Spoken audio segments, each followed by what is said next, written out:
ഞാനേ എന്റെ മനപ്പം പോവാണ്. നിങ്ങളും നിങ്ങളെ സുബൈദി എന്താച്ച ചെയ്തോളൂ. ശരിക്കും ആലോചിച്ചിട്ട് തന്നെയാണ് ഞാൻ ആലോചിച്ചിട്ടൊക്കെ തീരുമാനം എടുക്കണേ. കുട്ടികളെ ഞാൻ അങ്ങോട്ട് കൊണ്ടുപോവാണ്.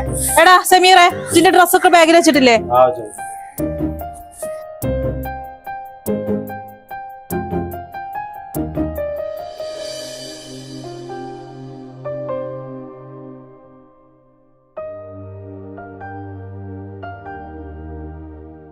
പ്രതീക്ഷേ, സുബൈദാനെ വിളിച്ചാ.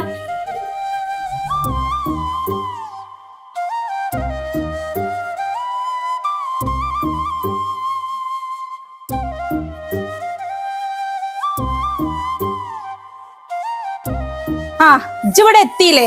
അനക്കിപ്പോ ഞാൻ വിളിക്കൊന്നും വേണ്ടല്ലേ ഇങ്ങോട്ട് വരാന്. അല്ലെങ്കിലും ബുദ്ധിയും സാമർത്ഥ്യം എനിക്ക് കൂടുതലാന്ന് എനിക്ക് പണ്ടേ അറിയാം. അത് ഇജ്ജ് തെളിയിച്ചു തന്നിട്ട് തന്നെയാണ് പോയിക്കണത്. പിന്നെ ഇനി ഇന്ത്യന്റെ കുട്ടികളി ശല്യം എനിക്ക് ഉണ്ടാവില്ല. ഞാനുണ്ടോ ഇഞ്ഞ എന്നോളാം. ഇജു എന്റെ ആചാര്യം കൂടെ എന്താച്ചാ ചെയ്തോ. മണിമാണയിൽ താമസിക്കേ എന്ത് വേണമെങ്കിലും ചെയ്തോ.